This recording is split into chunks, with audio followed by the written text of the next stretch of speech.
السلام علیکم ورحمۃ اللہ وبرکاتہ۔ نحمدہ ونصلی ونسلم علی رسولہ الکریم، اما بعد فاعوذ باللہ من الشیطان الرجیم، بسم اللہ الرحمن الرحیم۔ هو الذی ارسل رسولہ بالہدی ودین الحق لیظہرہ علی الدین کلہ وکفی باللہ شہیدا، صدق اللہ العظیم۔ دیکھنے والے تمام بزرگ بھائی اور دوست، یکم محرم الحرام 1445 ہجری، امیر المؤمنین مراد پیغمبر، داماد حیدر، سسر پیغمبر، شہید مصلی رسول حضرت سیدنا عمر فاروق اعظم رضی اللہ تعالی عنہ کے یوم شہادت کی ہمیں یاد دلاتا ہے اور تجدید عہد کا تقاضا کرتا ہے۔ حضرت سیدنا فاروق اعظم رضی اللہ تعالی عنہ کے فضائل و مناقب پہ آپ بہت ساری باتیں، گفتگویں سنتے ہیں، سن چکے ہوں گے، سنتے رہیں گے۔ میں آپ کی خدمت میں دو چار ضروری باتیں عرض کرنا چاہتا ہوں۔ نبی کریم صلی اللہ علیہ وسلم کی رسالت پاک کا موضوع غلبہ اسلام ہے، غلبہ دین ہے۔ اللہ رب العالمین نے حضور اکرم صلی اللہ علیہ وسلم کو دین اسلام کی سربلندی کے لیے بھیجا۔ دین اسلام کی سربلندی کے لیے اللہ سے نبی پاک صلی اللہ علیہ وسلم نے جس ہستی کو مانگا ہے، انہیں سیدنا فاروق اعظم رضی اللہ تعالی عنہ کہتے ہیں۔ آپ نے فرمایا، اللہم اعز الاسلام بعمر بن الخطاب او بعمر بن ہشام، دو کا نام لیا، اور ایک روایت میں آتا ہے کہ خاص حضرت سیدنا فاروق اعظم کا نام لیا۔ یہاں محدثین کہتے ہیں کہ جب دو کا نام لیا تو اللہ رب العالمین نے آپ پہ اس بات کو واضح کیا کہ ابو جہل یعنی عمرو بن ہشام ہمیشہ کے لیے ناکارہ ہے، راندہ درگاہ ہے، لہٰذا دعا میں فاروق اعظم کو مانگا جائے۔ حضور اکرم صلی اللہ علیہ وسلم نے دین اسلام کی سربلندی کے لیے اللہ سے حضرت عمر کو مانگا ہے۔ یہی وجہ ہم کہتے ہیں سارے صحابہ مرید رسول ہیں اور حضرت فاروق اعظم مراد رسول ہیں۔ مرید اسم فاعل ہے، مراد اسم مفعول ہے۔ مرید وہ جو خود ارادت اور ارادہ لے کے جائے، اور مراد وہ جس پہ ارادے کو ڈالا جائے۔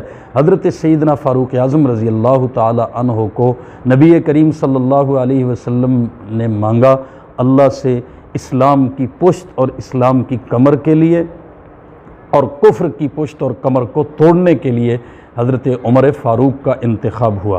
حضرت عمر انتخاب رب العالمین کا ایسا مظہر بن کے آئے۔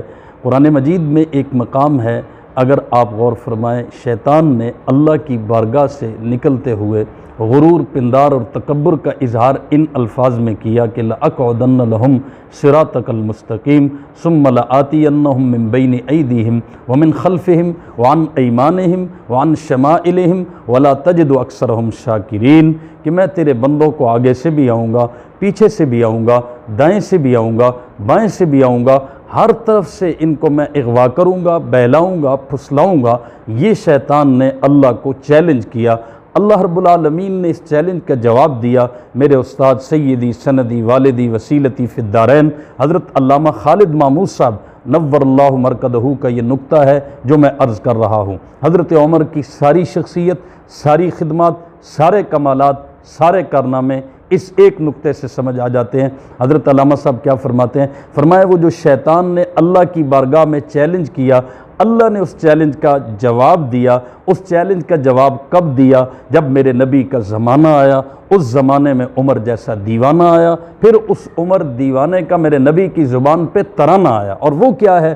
وہ نبی کریم صلی اللہ علیہ وسلم کی یہ روایت، فرمایا والذی نفسی بیدی ما لقیک الشیطان یبن خطاب ما لقیک الشیطان سالکا فجا قط سلک الا فجا غیر فجک۔ اے خطاب کے بیٹے عمر، جس رب کے قبضے قدرت میں میری جان ہے، اس کی قسم جس گلی سے تو گزر جائے تیرے سائے سے بھی شیطان بھاگ جاتا ہے۔ حضرت علامہ صاحب فرماتے تھے شیطان نے اللہ کو چیلنج کیا، اللہ نے شیطان کے اس چیلنج کا جواب دیتے ہوئے حضرت عمر کو بھیجا ہے کہ شیطان تو اپنا زور لگا، میرا اکیلا عمر ہی تیرے سارے زور اور تیری طاقت کے مقابلے میں کافی رہے گا۔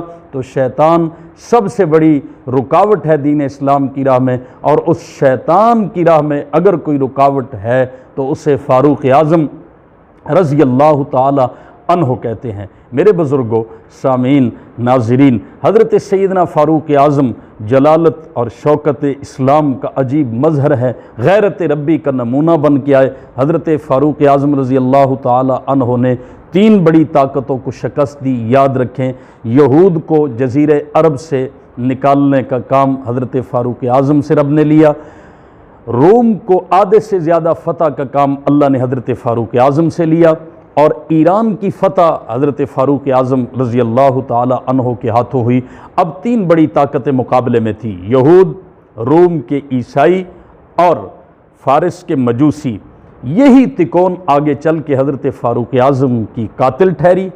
اسی تکون نے غلاموں کی صورت میں بعض غلام ایسے مدینہ طیبہ میں داخل کیے کہ جن میں سے ایک ابو لولو فیروز مجوسی جو بالغ غلام تھا، ورنہ مدینہ طیبہ میں نابالغ غلاموں کو رکھا جاتا تھا، بالغوں کو رہنے کی اجازت نہیں تھی، لیکن اس کو کام ذرا کچھ زیادہ آتے تھے، لہٰذا اس کو مدینہ طیبہ والوں کی منفعت کے لیے حضرت مغیرہ بن شعبہ رضی اللہ تعالی عنہ نے اپنے غلام کے طور پر رکھا، اور یہ بدبخت اپنی پچھلی طاقتوں اور پیچھے لوٹی ہوئی سطوت اور جو مسلمانوں نے ان سے چھین لی تھی ان کی شوکت، اس کا انتقام لینے کے لیے ہر وقت نابالغ غلاموں کے سر پہ ہاتھ رکھ کے کہتا تھا، میں تمہیں دیکھتا ہوں تو میرا دل چھلنی ہو جاتا ہے۔ یہ 2 سال تک تقریباً مدینہ طیبہ میں رہا، اس کو سازش کا پورا بنایا گیا مہرہ، اور اس نے اس سازش پہ چلتے ہوئے یہود، نصارہ اور مجوس، یہ میں بات بڑے واضح لفظوں میں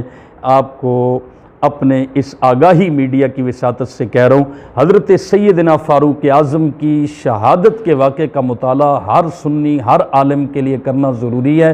اس کو صرف سطحی طور پہ گزار نہیں دینا چاہیے کہ حضرت فاروق اعظم کی شہادت کے پیچھے سازش کیا ہے۔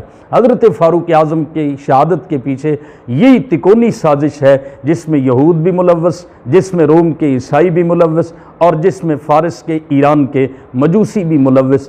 اس ابو لولو فیروز مجوسی کو تیار کیا گیا جب حضرت سیدنا فاروق اعظم پہ اس نے حملہ کیا ہے۔ اس سے کچھ دن پہلے حضرت جب حج کے لیے گئے ہوئے ہیں، حج کے میدان میں حضرت کو خبر ملی کہ کچھ نوجوان پروپیگنڈا کر رہے ہیں کہ اگلے سال خلیفہ کون ہوگا۔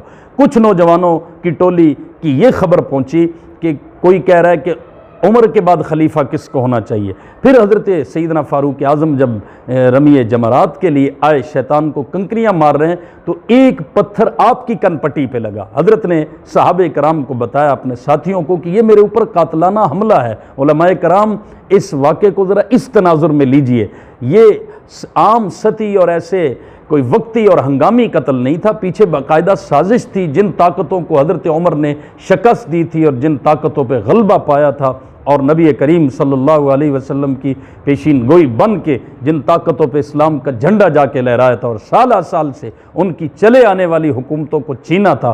فارس میں آل ساسان کی حکومت 1000 سے چلی آ رہی تھی، حضرت سیدنا فاروق اعظم نے ان کی اینٹ سے اینٹ بجا دی۔ اب وہ کیسے چپ رہ سکتے تھے؟ حضرت سیدنا فاروق اعظم رضی اللہ تعالیٰ عنہ حج کے میدان میں یہ رپورٹیں آپ کو ملی، آپ نے فرمایا میں یہاں خطاب کرنا چاہتا ہوں۔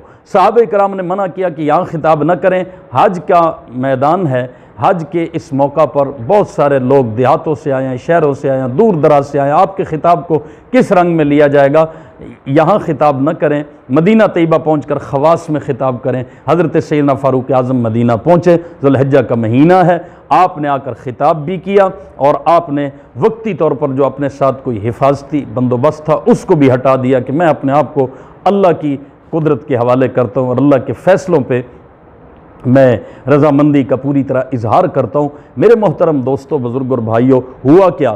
اب یہ بات بڑی اہمیت سے ذہن میں رکھنے والی ہے، اور اس سے کڑیاں ملتی ہے، اس سے جڑ کا پتہ چلتا ہے، سازشوں کا اندازہ ہوتا ہے۔ ایک غلام کو تیار کیا گیا، ایک بے بنیاد قسم کا الزام اور شکایت کہ جا کر فاروق اعظم کے پاس کہو کہ مجھے میرا مالک میرے سے ٹیکس زیادہ لیتا ہے۔ فاروق اعظم نے جب پوچھا، حضرت عمر نے سوال کیا کتنا ٹیکس لیتا ہے، کام کیا کیا کرتے ہو؟ غلام نے کہا میں بڑھئی بھی ہوں، رنگریز بھی ہوں، رنگ ساز بھی ہوں، بہت سارے کام جانتا ہوں۔ تو حضرت عمر نے کہا تمہاری ٹھیک ٹھاک کمائی اور آمدن ہے، اس کے مطابق تمہارے سے مغیرہ بن شعبہ رضی اللہ تعالی عنہ 2 اس وقت کے اگر روپے لیتے ہیں روزانہ کے اعتبار سے تو یہ بالکل ٹھیک ٹیکس ہے۔ تو حضرت فاروق اعظم رضی اللہ تعالی عنہ سے جب یہ جدا ہونے لگا تو حضرت عمر نے اس سے کہا کہ سنا ہے تم پون چکی بنا لیتے ہو، سنا ہے تم ہوا پہ چلنے والی چکی بنا لیتے ہو، ایک پانی پہ چلنے والی چکی ہوتی ہے ایک ہوا پہ چلنے والی، تو اس نے کہا میں ایسی چکی بناؤں گا کہ اس کی دھوم مشرق و مغرب میں ہوگی۔ حضرت نے اپنے ساتھیوں کو بتایا کہ یہ مجھے چوڑا قتل کی دھمکی دے گیا ہے، یہ سازشیں ہوتی ہیں پیچھے۔ حضرت سیدنا فاروق اعظم رضی اللہ تعالیٰ عنہ کو اس کرائے کے قاتل سے، اس غلام سے کیوں قتل کرایا گیا؟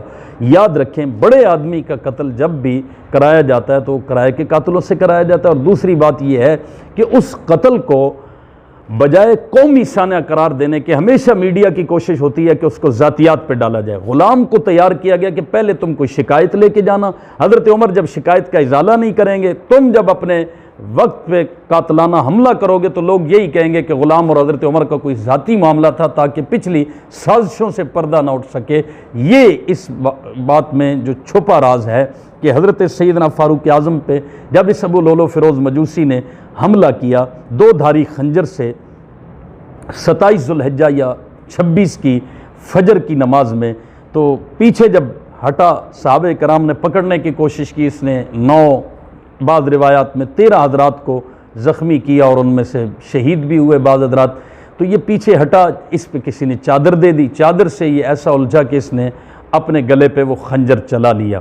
جب اس سے چادر کو ہٹایا گیا تو دیکھ کر بعض صحابہ حیران ہو گئے کہ یہ ابو لولو فیروز مجوسی ہے، مجوسی غلام ہے، چند دن پہلے جو حضرت عمر کے پاس شکایت لے کے آیا ہے، اور حضرت سیدنا ابو بکر صدیق کے بیٹے حضرت عبد الرحمن بن ابی بکر کہنے لگے کہ میں نے اسے پرسوں رات فلاں گلی میں ہرمزان اور جفینہ 2 اور غلام تھے ان کے ساتھ سازش کرتے ہوئے کوئی بات کرتے ہوئے دیکھا ہے، میں نے پکارا تو یہ بھاگ گئے، نکل گئے۔ حضرت عبد الرحمن بن عوف نے کہا میں نے پچھلی رات اسے دیکھا ہے، یہ فلاں گلی کی نکڑ میں کھڑے تھے۔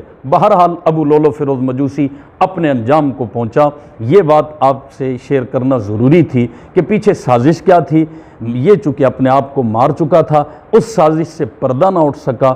ایک اور جرنیل، ایرانی جرنیل ہرمزان جو کسریٰ کا قریبی عزیز تھا، وہ بھی غلام کے طور پہ رہ رہا تھا، اس کو جا کر حضرت سیدنا فاروق اعظم کے بیٹے نے فوری طور پہ قتل کر دیا، جس کی وجہ سے نہ وہ زندہ رہا نہ یہ زندہ رہا۔ پیچھے سازش ویسے کی ویسی رہی، اس سے پردہ چاک نہ ہو سکا۔ لیکن یاد رکھیں جو بھی فاروق اعظم کا دشمن ہے اس میں یہودیت بھی ہے، اس میں مجوسیت بھی ہے، اس میں عیسائیت بھی ہے۔ اور آخری بات یہ کرتا چلوں، حضرت سیدنا فاروق اعظم رضی اللہ تعالی عنہ کی شہادت اور تدفین یکم محرم الحرام کی ہے۔ یہ پروپیگنڈا ہے، یہ جھوٹ ہے کہ حضرت سیدنا فاروق اعظم کی شہادت وہ 25 یا 26 ذوالحجہ کی ہے۔ حملہ 26 یا 27 ذوالحجہ کو ہوا اور اس کے 4 دن بعد تک حضرت زخمی رہے، اور پھر جب شہید ہوئے تو سنت کے مطابق بہت تھوڑے سے وقت میں شہادت اور تدفین کا عمل جو ہے وہ سامنے آیا۔